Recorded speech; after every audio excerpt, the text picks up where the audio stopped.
So rail trails are a wonderful idea that shows how transportation networks change with changing needs. The idea of a rail trail is once there was an active train line from Northampton to Boston, and that was a critical part of the economy. And then it wasn't anymore, and this was the first rail trail built in Massachusetts. The idea was we have these great rights of way. We don't need them for trains anymore. They're generally pretty flat and pretty straight because that's how trains run.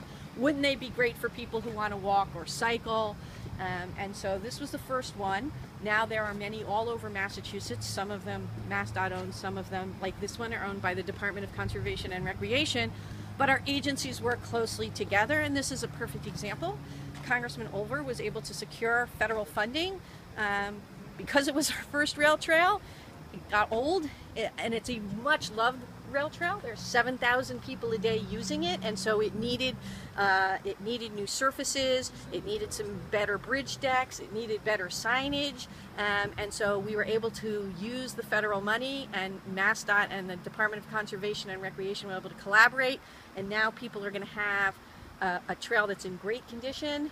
In some places we were able to get it wider, so it'll be a little safer for folks passing in two directions. And to me, the signage is important because bicycling is both a form of recreation and a form of transportation.